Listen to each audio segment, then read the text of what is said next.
Okay, we have a quorum back, and welcome back, everyone. As discussed prior to breaking for lunch, we're going to go, we've concluded the subcommittee reports, but we wanted to open it up for public comment on any of the subcommittee reports. So we'll go ahead and do that now. For anyone that would like to come up and make a public comment, please do so.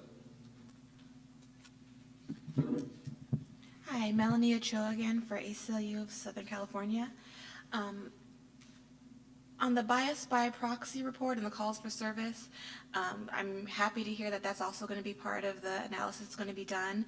I'm unclear a little bit on the type of information that's going to be made available to do that analysis, but if possible, it would be great to also include the responses to calls by disaggregated by community, because part of this all stems from a dual concern of both over-policing and under-policing.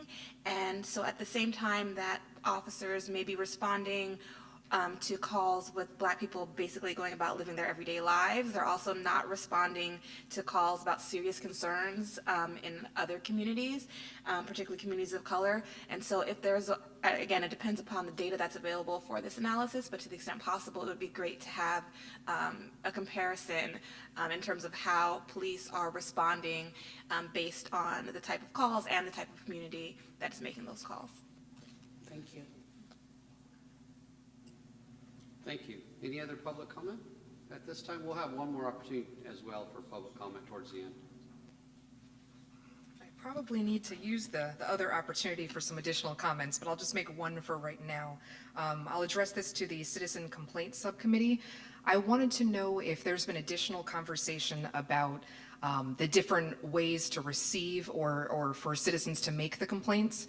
I think in earlier subcommittee meetings, we talked about the idea that online forms are not always the best or most available methods of collection for citizens who don't have access to computers or who don't have access to the internet.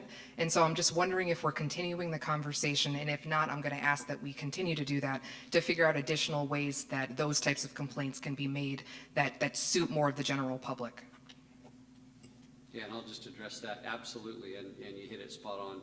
It's been a continued discussion about making sure that agencies under best practices have many different ways that they can make those complaints and get those addressed. So that's definitely a recommendation of this board and that subcommittee to make sure that that gets included as well. So great comment, thank you.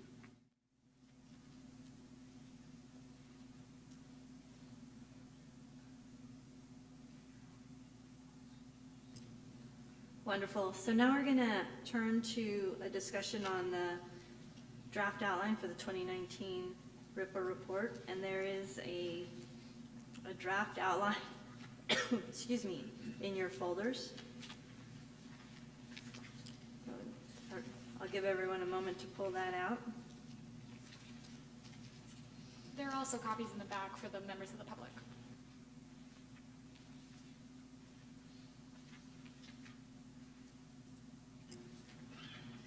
And what we need to do in our conversation is give thought to whether this is the right outline, whether we want to add or subtract from it. And I believe we need to take a motion and move on this. No, we do not. This is just a moment for input to help shape the outline that will then allow the DOJ staff to start drafting in conjunction with the committees. And so just to provide an overview of this draft, and I believe the committees have all seen this in their committee meetings. The proposed draft outline would begin with an executive summary, like we did in the last report, with some introductory statements, a letter from the board chairs, a review of the board's charge, an overview of the work that's been completed thus far, and then a purpose and intent of this year's report. And this would really frame the conversation in the report around best practices and a focus on making recommendations for best practices for each of the areas that are listed below. We're interested in making this an actionable report, something that law enforcement can use to improve their practices, and also something that the community can use as a guide to talk about improvement at the local level and accountability measurements. And so the areas that we have included here in this draft outline include stop data, racial and identity profiling policies, civilian complaint procedure and policies, training, use of force, and calls for service. These mirror the committees that we have, and each of the committees has had an opportunity to think about what should be in a draft outline. And so I think what makes sense is to ask the co-chairs for each of these committees to maybe take a minute to review what we have in the draft outline. Let us know if you think anything needs to be changed, and we'll just take these one section at a time and invite discussion, comments, changes, suggestions. And so we'll begin with stop data. Madam Chair, before we go beyond introduction, I think we've had some very interesting and some very vital public comment since we started. And I think some of the comment really reflects a lot of concern from the community and the general public. And we've given them a lot of information as it relates to AB 953, the law that really brings this about. And I think it might be vital, it might be reaffirming to the community to at least address some of those concerns and how we dealt with them, how we incorporated them into our work in the introduction. I think that's an excellent idea, to reflect the themes that have arisen from public comment and identify the ways in which we've addressed them. That's an excellent idea. Any other thoughts around that? I will add that, similar to the way that in last year's report, we included quotes that were made from board members and from members of the public throughout the report. It's proposed to work with our consultants and with CGIS and with the board members to include a similar sort of grounding in real-world applications, whether it be like quotes from members of the public or board, or examples of where this data has been used, or research partnerships that have been effective, or model agencies that have particular policies that have been revamped and have proven to be effective. Just sprinkling those throughout the report to make sure that it's all grounded in the fact that this is real world, grounded in the civilians and the law enforcement agents that these policies and trainings are affecting.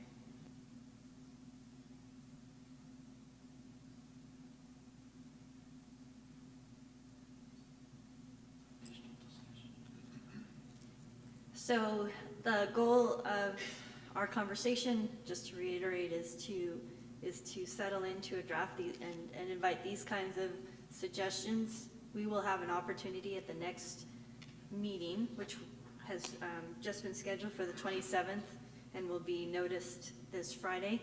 We'll actually have a draft to review, so we'll be able to see more detail. 27th of November, not October. Yes, sorry, 27th of November. So while we're still in the introduction section, are there other suggestions? We have had two comments, one around public comment, reflecting public comment and how we've addressed public comment, and two, grounding the conversation in quotes and real live examples. Are there other thoughts about what should be included in the introduction?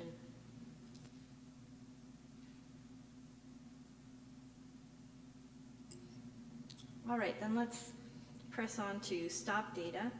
And I invite the co-chairs to reflect on what we have there, maybe just walk through it and see if there's anything more that should be added or changed.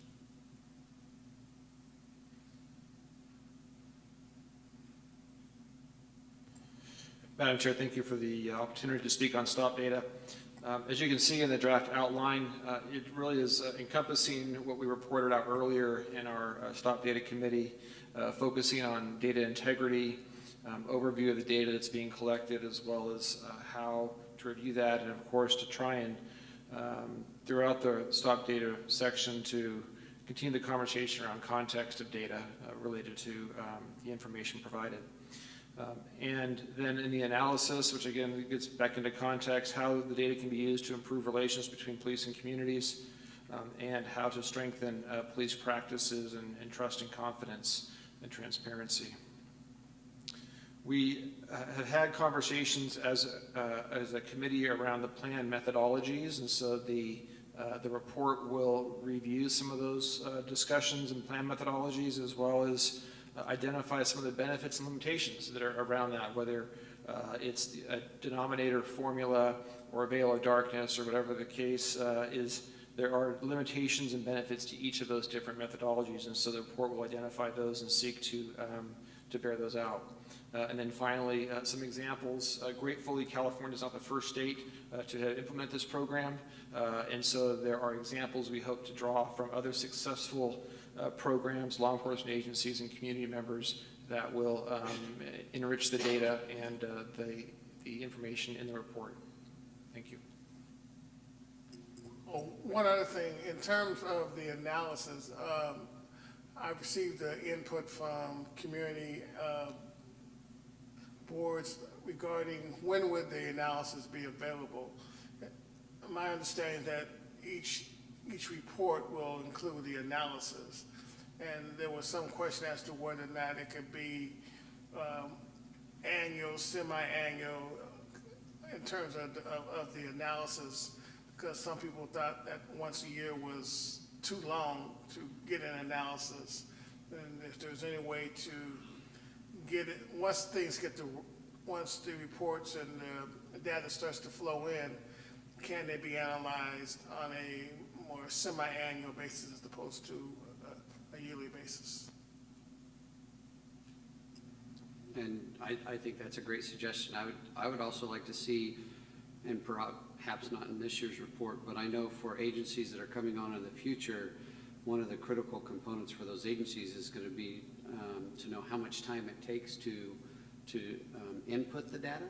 And so if these first wave agencies kind of have an idea of, because I know we had a presentation at one time when agencies were kind of just doing some sampling on 2 to 3 minutes or 2 to 5 minutes or something on how long it took to actually do the data entry.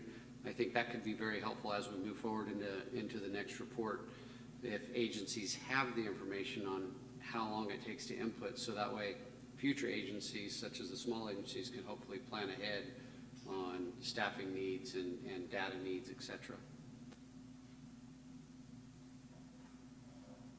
Are there other board member thoughts, reflections on this section? Sorry, Oh. one, Was there one other thing regarding the data integrity for those police departments that don't use the DOJ portal? There was some questions regarding if there were errors made, how long would it take for those errors to get back to the department, and how long would it take for the department then to correct those errors? For example, let's say you collect the data in September, you submit it in November, and then you find an error. How long does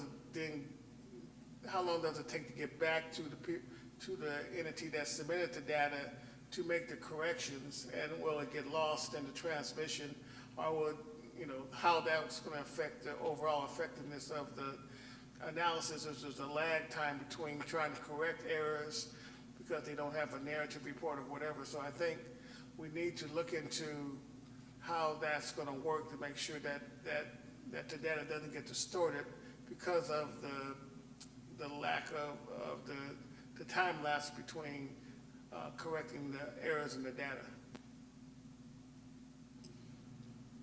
I think that's a good point.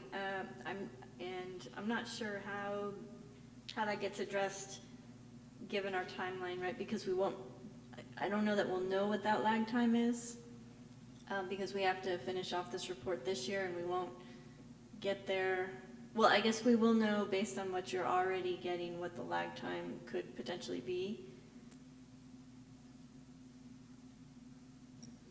still definitely be able to provide what we have. Okay, so maybe it's some language in there about what we've learned so far based on Wave 1 agencies submitting their data, what the turnaround or what the lag time has been in correcting the data. And then also how long it's taking these agencies or their officers to input the information. And then it would be nice to see something that reflects our conversation this morning about the at least an acknowledgement of the integrity issues within the agencies. Issues probably isn't the right word, but just an understanding that this data is as good as it is provided, and an acknowledgement that the board is looking at and the agency is looking at protocols that will strengthen the integrity process all the way through as a continuum from officer to DOJ. Madam Mayor, say just a quick word to that.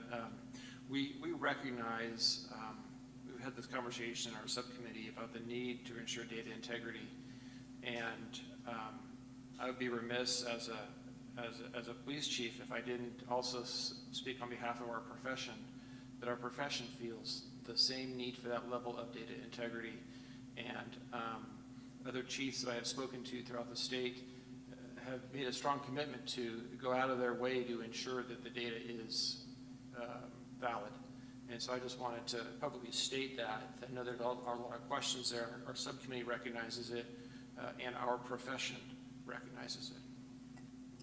Great, so it's a shared concern, something that we want to be explicit about. I think we want to provide some language around. I think that would be helpful in building the trust around this work that we're doing. Are there other thoughts or reflections on this outline section?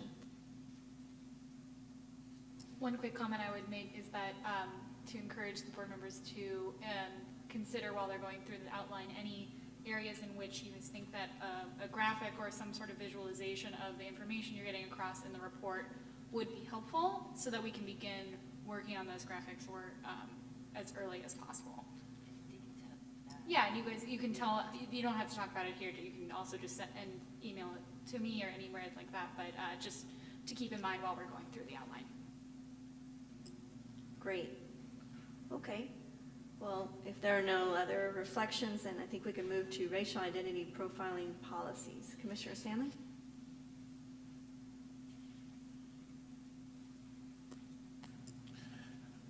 Thank you. As you can see, we talked about a little bit ago about best practices being a big part of our subcommittee and putting together that guide. And I think one of the most important things, if you look at that section that we're in, under bias-free policing, we talk about 4 different things that'll be part of it: initial contact, use of early ID warning systems, body-worn cameras, and I think the D, the last one, is very important because it kind of goes back to what we've been talking about this morning about the integrity of the data, and making sure that what's going in is getting there. And I think that under D, supervisory review is very important. So I'm looking forward to our thoughts on that and what we put in the report regarding supervisory review and oversight. But if I could, I want to jump back up to under number 2 in introduction, letter I, and it talks about Wave 1 stop data collection. And I know that this report is going to be out in January, and the law enforcement agencies have till March 31st, 2019 to get all the data to DOJ. So I was just curious as to Wave 1 stop data collection and that section of the report, what were we going to be talking about in regards to that? So that would just be an introduction. That falls under the section of overview of work that's been done since 2018. So basically just covering that we did begin, the Wave 1 agencies did begin collection. This is how it's been going. A lot of what Aaron went over, just reviewing what has happened since we released our last report, and that was a big. Okay, thank you.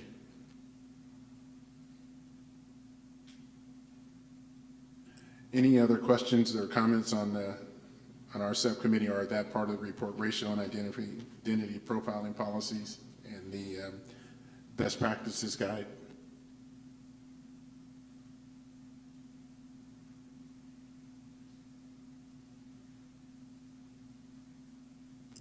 Thank you, Commissioner. And just a reminder that when we talk about best practice guides, we're not talking about model language, we're not talking about actual policies, we're talking about elements that we would hope law enforcement would look to incorporate into their policies or add to their policies.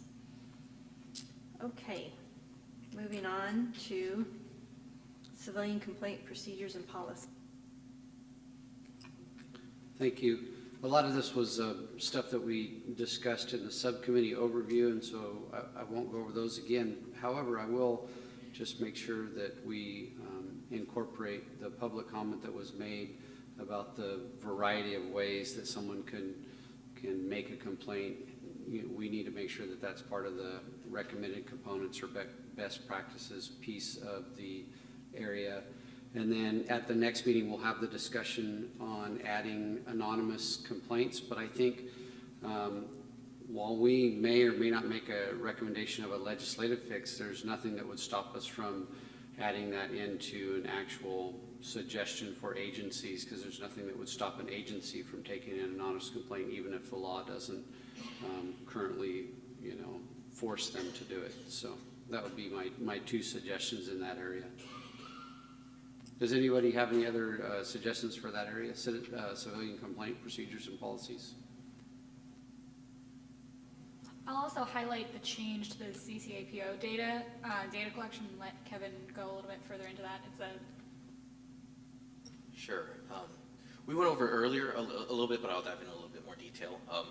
We're planning on, per the board's recommendation in last year's report, altering the data collection form that gets sent out to agencies at the end of each year for them to report the prior year's complaint data to us. And we're changing it in multiple ways. One, it will now differentiate between complaints that were originally lodged during the previous reporting year and complaints that just disposed out during that year that were originally lodged a year prior, in years prior, any year prior. And then we're also breaking out, whereas currently there are categories to see how many complaints occurred in detention facilities or in a custodial setting, I believe is the term that's used. We're also breaking those out by all of the identity groups that got added to the data collection form as a result of AB 953, so we'll have a little bit more information there, a little bit more specificity, and also including more categories for each profiling type to be classified as either non-criminal, misdemeanor, or felony, whereas before we just had statewide totals. Now we'll have that by both complaints that were originally came through in a custodial setting and those that happened out in the community, and then also by the identity groups types. So a lot more information for us to then work with. We have a bit more specificity that we can then work with, and it'll just increase the amount of things that we can do with the data in future years. I should note that although the change will be going into effect for data that begins being collected in 2019, as far as the RIPA board's report, it won't go into the next year's report because it'll be collected for the 19, which will then come to us in 2020 at DOJ. So the 2021 report is when you'll first start seeing the changes in the data be reported out in the RIPA board report.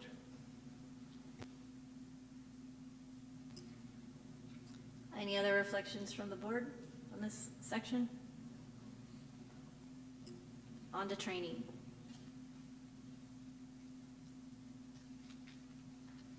I will go ahead and handle that.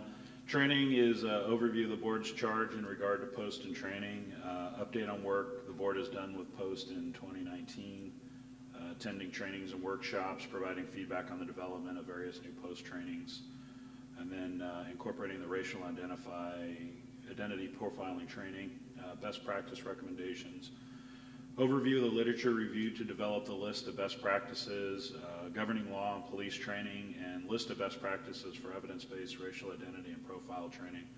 And I think with some of the comments that we heard today, maybe adding in there about trying to support post financially. Is there any comments from the board? Just one quick question. Will the training indicate how much time is set aside for for the training? Is it 1 hour, 2 hours, so that the public can know that it's not just window dressing, that there's actually enough time for the officers to actually, have some intensive type of training? It'd be nice to know just the time that was spent in the training. I'd probably have to defer that to post, but having gone through post training, everything is based on hours. So I would assume that they would, that would be part of the process.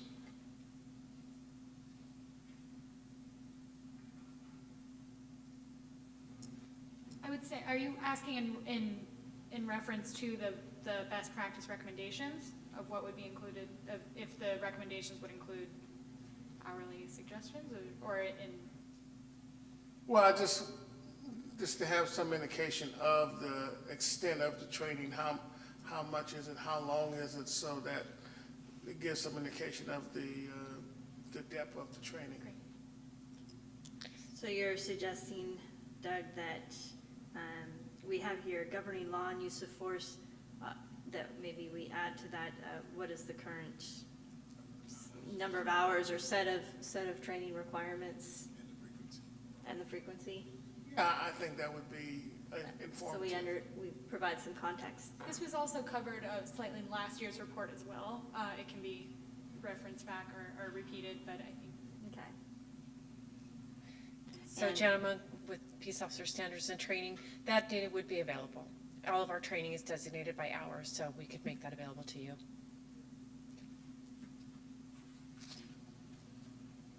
Great, and I'm recalling that at our last meeting, we had an expert speak to us about the importance of evaluating training, and so I know our representative here from Post just sat down, but perhaps you could come back and help us understand if you all currently do, any evaluation of your training. Is that something that we should include here as under best practices? So Post has always been a firm believer in evaluating training, not just in terms of timeliness of the material, like is it outdated, does it need to be updated, but also in delivery of material, is it being effectively delivered in terms of how the curriculum is structured and how the instructors are trained. In the past, for in-service training, we have had individuals go out and they have a rubric which they follow. They are subject matter experts, and they will go to a course in which they're subject matter experts and evaluate the content, the curriculum, the training delivery, and give feedback to the instructor. And the basic academies, we regularly go through and review their courses as well. Again, sometimes it comes back to funding, whether or not we are able to do that on a large scale. And so this is a question for law enforcement, whether, beyond Post's evaluation of its own programs, whether at the law enforcement level there's an evaluation of the effectiveness of the training that your officers go through. Is that something you already have, or is that something worth considering here as a best practice?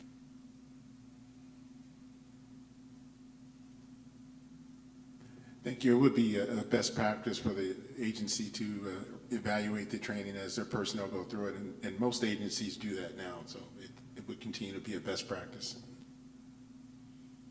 Also, could you talk a little bit about how instructor development within Post, the levels that we currently have, and also how that's analyzed, and I guess you know what I'm talking about? Yes, I do. Of course I can.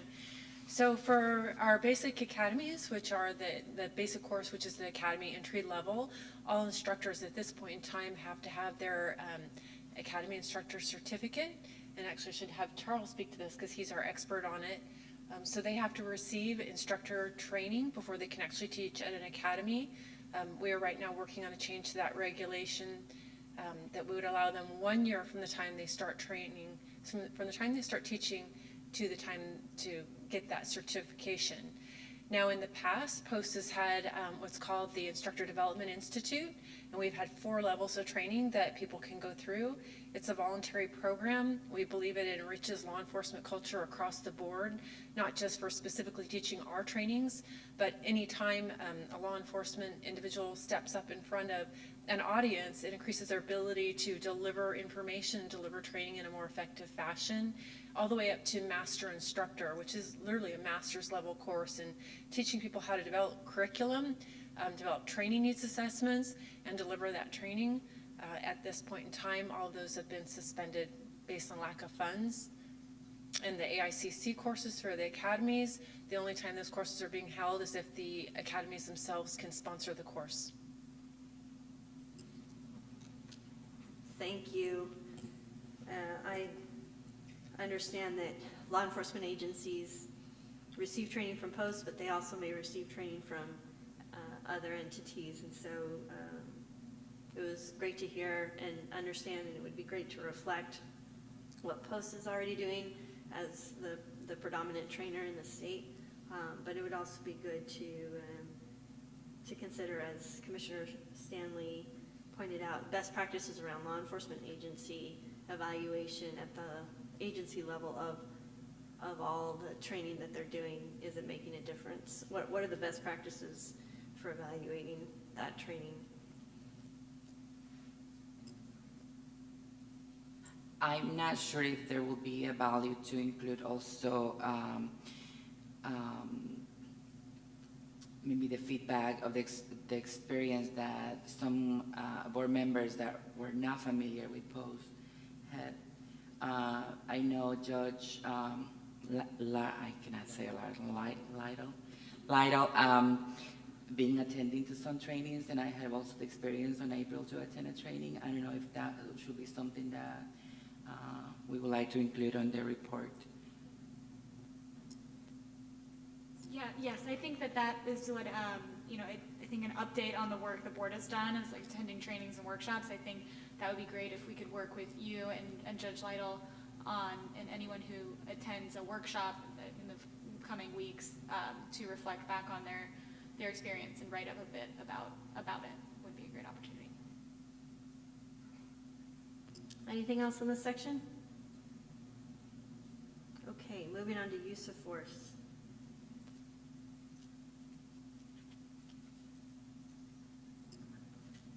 So use of force is covered, it was covered under the stop data subcommittee, because it includes an overview of the data reported to the DOJ, but some of the best practice recommendations actually fall under what was asked in the policies.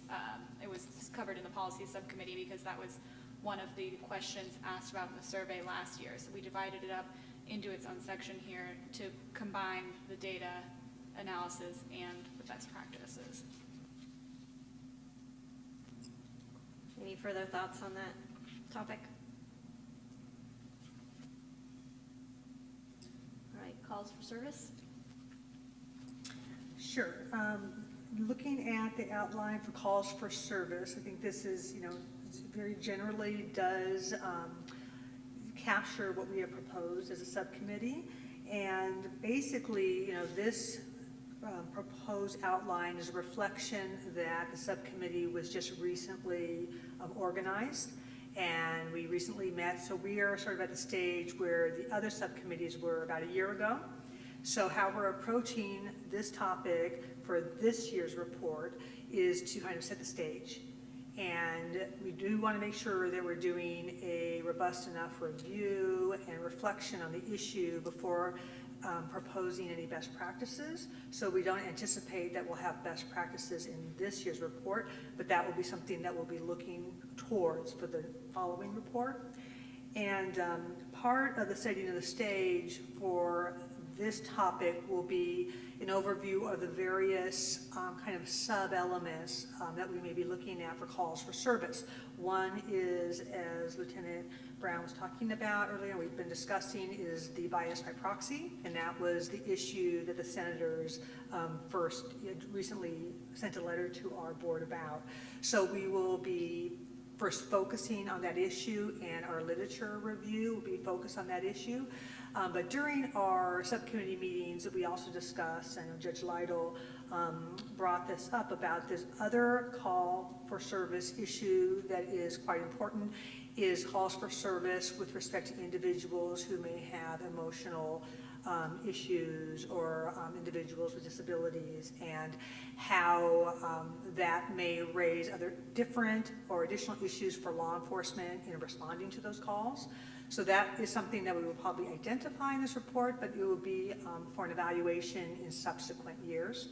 And then, with respect to the public comments today, there's another issue, that we've talked about now just today, as to calls for service and responses by communities and potential underreporting.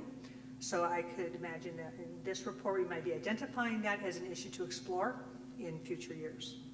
I don't know, Lieutenant Brown, if you have anything to add. Thank you, Angela. So are you referring to the public comment made about, from, I believe it was Melanie at ACLU, who expressed concern about not only over-policing, but under-policing? Is this Yes. what you're referring to? Okay. Any other reflections, suggestions on this section?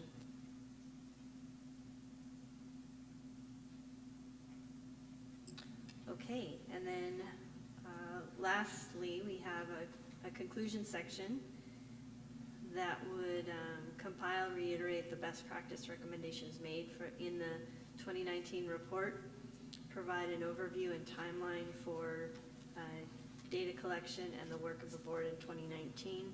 This is where we could remind folks about the next waves coming online for data collection, and then point to the future, what we'll be able to do in future reports, reminding folks that this report is looking at best practice elements, actionable elements that both law enforcement and community can use to move us forward.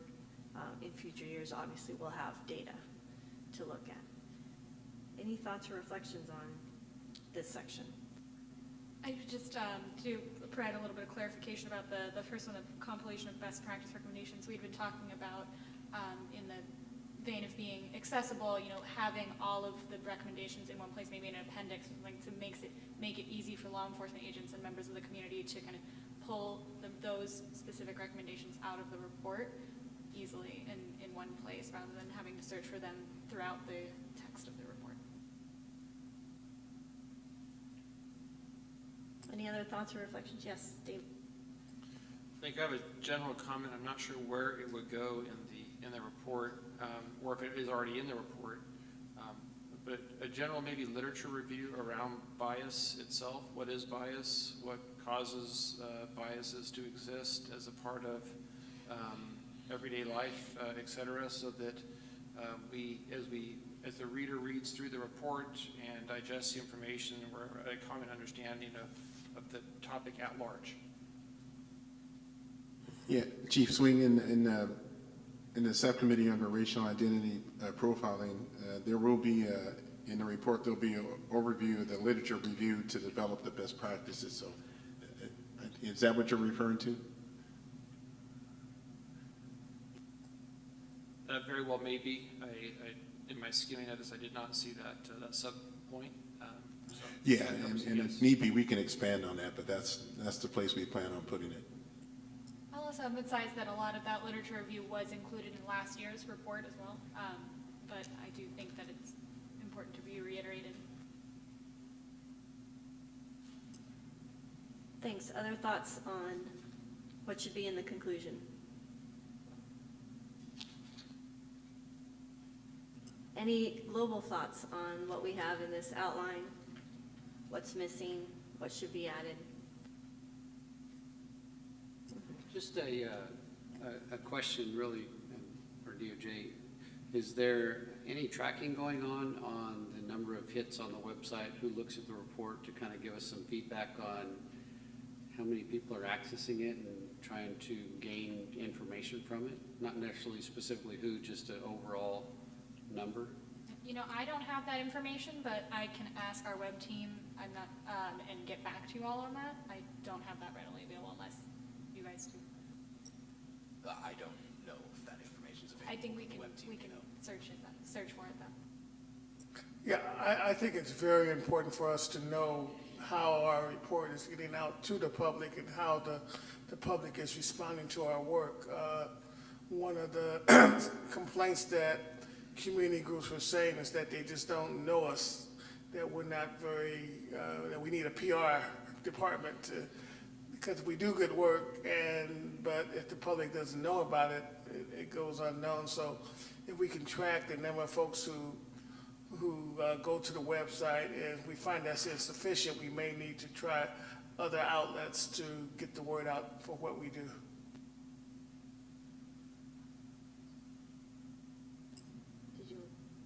Kelsey, did you want to see anything? No. Okay, great. So we need an outreach plan for this report, and we need to understand what our starting points are. And we've had conversations about this before when we were trying to get the word out about the regulations, so maybe we can revisit the outreach work that we did then and build on it. I do wonder whether we should include something, and maybe this would go in the conclusion section, something about the value of public participation, encouraging public participation. We had previously talked about, maybe even like a chart or some sort of visual that helps people understand how they can input into this process, right? There's obviously the board meetings, there are also the subcommittee meetings, there's also the web portal, and map out all the 2019 opportunities for public input. Is that something that other board members think would resonate, be helpful? I think that'd be very helpful. I think a lot of people probably wouldn't really know, how to access or how to they'd be able to access the website, but to really connect with the board.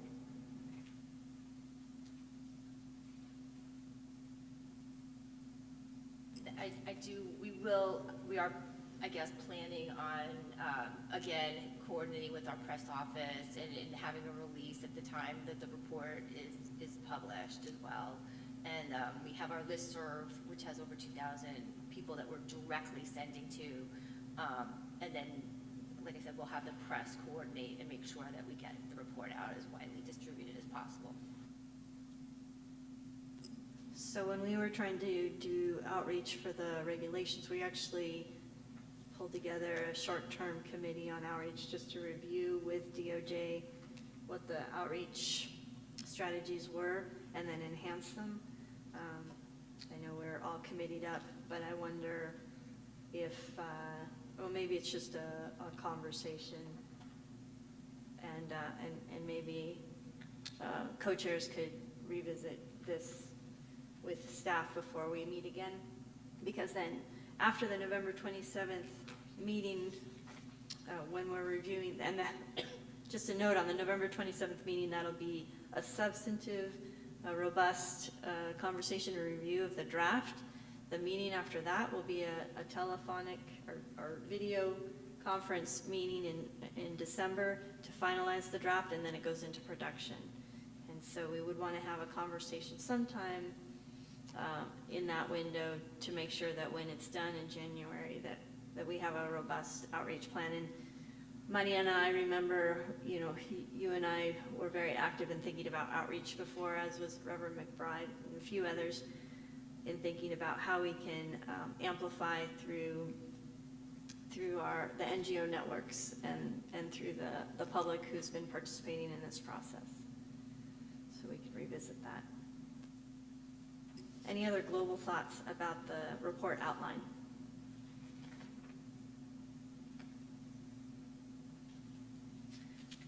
Okay, well, this is another opportunity for the public to provide input on the outline we've just discussed. So if you're interested in providing some input, we welcome you to the mic. It's me again. So on the analysis, I'm unsure if that is going to include, the analysis of the stop data, I should say, if that is going to include department level analyses or if it's going to be aggregated based on all data collected within the state. But if it does not already include or anticipate doing the department level analyses, I would strongly recommend that that be included to provide guidance to agencies. I know it may be less of an issue with the Wave 1 agencies because they're so large, but particularly when it gets down to the smaller agencies, I've already been hearing concerns about capacity to really engage with this information, and so it'd be great if the DOJ could take that on if it wasn't already planning to, and if it is not planning to or feels that it can, at least providing guidance to the local agencies as to how they can analyze it themselves, if even going so far as to provide syntax for them to use to like clean the data and run certain analyses that may be recommended, and in particular guidance on how they can perhaps include more information that the DOJ is obtaining through this process, for instance, on deployment and the units, like so being able to categorize the individual officers in that way, or even at least their deployment, because I think we're interested in both individual level bias, but also department level institutional bias, which may be better able to be identified through that, through more information than the DOJ is going to be collecting through this process.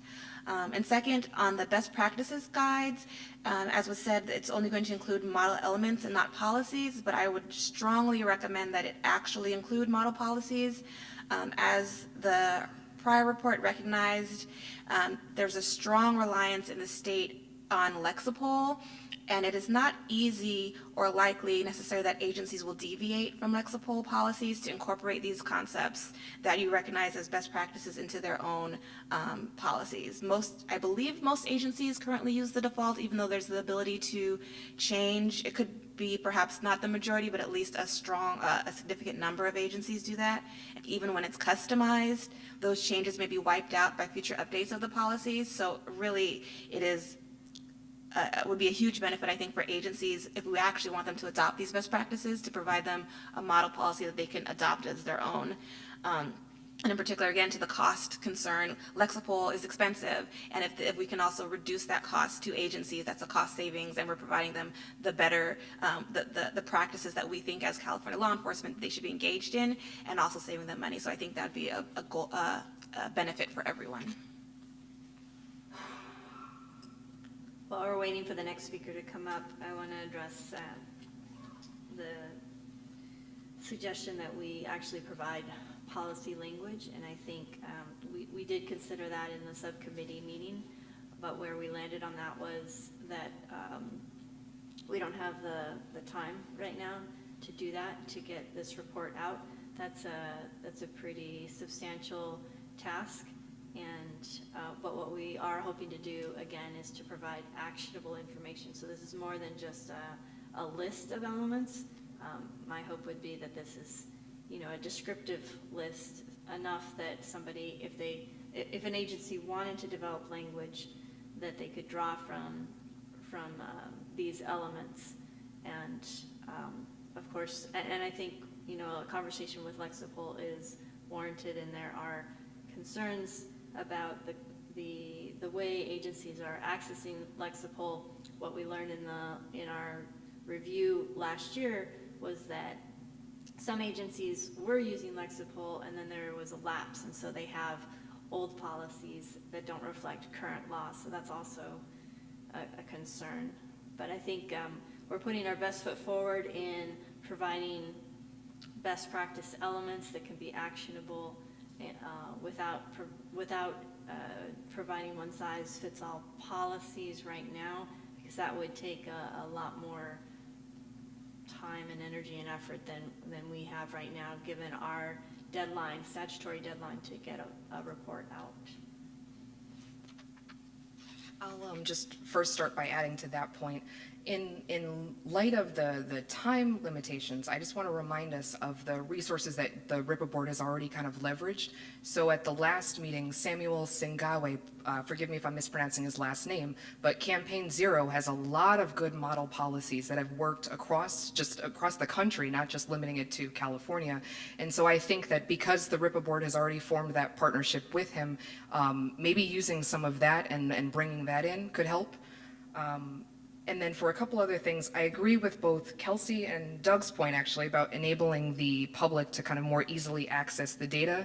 And I think that it's great to have it as a separate section at the back of the report, but I'd also like to ask that maybe there be a separate section on oag.ca.gov, just for folks to more quickly kind of click through that. Going through kind of almost a 100-page report can be a little bit tiresome. And I think seeing the work that I know that I do with law enforcement across the state, sometimes they're really looking for this body and the report for the recommendations. And so it's just a lot easier to kind of give them the resources quickly so that folks aren't just combing through all the pages. Also, I was disappointed to hear that punitive measures or suggestions for taking further action were not discussed yet with the brand new Calls for Service subcommittee. I know that that's relatively a new committee, but I think that given the sense of urgency of where we are in this climate, as well as the letter that was introduced by the senators, I think call us to really discuss that and to maybe put forth some policies or some recommendations for maybe punitive measures when calls are being made in error. Also, in terms of the training, I know I was really happy to hear some of the board members have already shadowed or audited some of the post-training, and I know many of you today said that you're going to continue doing that. I just want to remind us of conversations that the public has asked for in some of the board meetings last year when we talked about the principled policing training. I don't know if that's still being included. It wasn't included in the bullets here, so forgive me if that's still part of the discussion.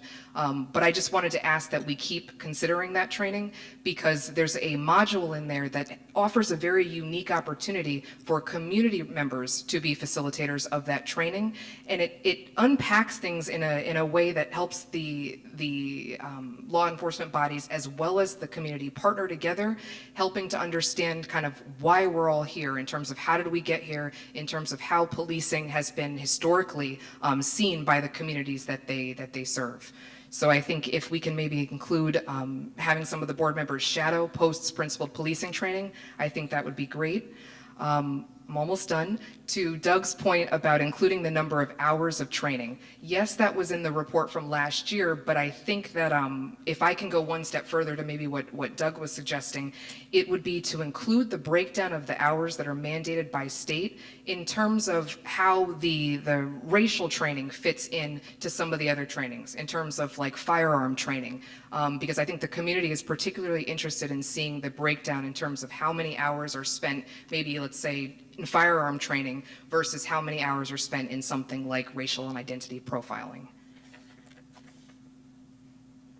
And I think going back to CJIS did an amazing update. Thank you, Aaron, when you were talking about kind of the data collection and things like that. And I just wanted to ask that that level of detail also be in the report this year. I think that last year we talked about the waves, and I think at the time it might not have been as clear in terms of which departments were falling into each of those categories.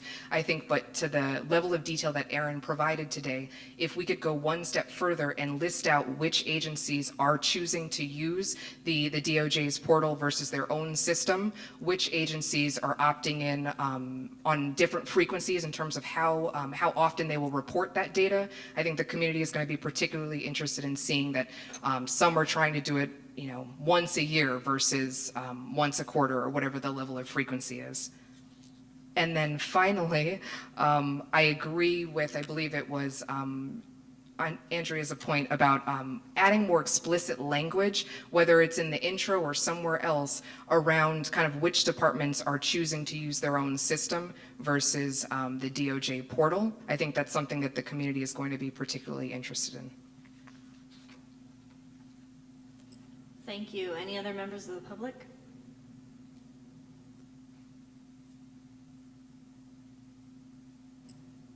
All right, I turn it over to you, Sheriff Robinson, to take us home. So the next item is approval of the next steps. If I could use your sheet of paper, you have them written down better than I did. For the next agenda, there's 3 specific topics that were discussed, and that is the incorporating anonymous into the complaint procedure, that if someone could file anonymously. Also, making sure we have a discussion on post-funding, and then I believe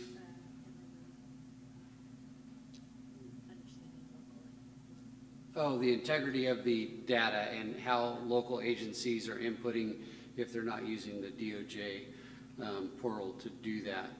And then the upcoming meeting, DOJ, the subcommittee meetings, this meeting, just the importance of all of us trying to make sure we participate in those, because we do have to have quorums in order to meet the deadlines that DOJ has and that we all have as board members. And then the reminder that the next meeting is the 27th November in Riverside, and so look for that. And I think that kind of covers everything. Do we need an actual motion on the approval of that, or is it just a discussion on that? Okay, I don't think I missed anything. Any other board members have anything for the next meeting? You're always welcome to discuss agenda items amongst yourselves, because that's not considered, basically substantive work. That's just setting the schedule. So I just wanted to remind you, I will send out a copy of the Bagley Key if you want it. Just as a refresher, it's probably done on a yearly basis anyway, and we'll be having new board members hopefully by our next meeting. But I just want to reiterate that you have all come and showed up, and others who are not here have come and showed up to all these subcommittee meetings. It is a tremendous amount of work, but we couldn't do it without you, and I want to thank you all for your dedication and commitment to this project. Thank you. Any closing remarks by committee members? Oh, I would just want to thank Kelsey. She does a great job in keeping us informed and making sure that we attend all the subcommittees, and she does just a well of a job. I want to thank you personally for that. Apologize in advance for all the emails I'm going to send you for the scheduling the next round of subcommittee meetings. Yeah, thank you, everyone. I know it's a challenge for all of us to make the meetings sometimes and the subcommittee meetings, but thanks for all the effort, and especially DOJ. I know there's a ton of work that goes into all of this. Any final remarks by anyone? Okay, we'll go ahead and adjourn the meeting. Oh, I'm sorry. I also want to acknowledge people that represent agencies, other people that always been there, and we hear you, and I think it would be great to acknowledge you on the report about people that have been since the beginning attending to the meetings. Maybe more than some board members, I will say. But thank you for that, and let's continue working. Yeah, great comment. A lot of familiar faces when we come to the meetings, so thanks everyone for always showing up. It's appreciated. Okay, we'll go ahead and adjourn now. Thank you.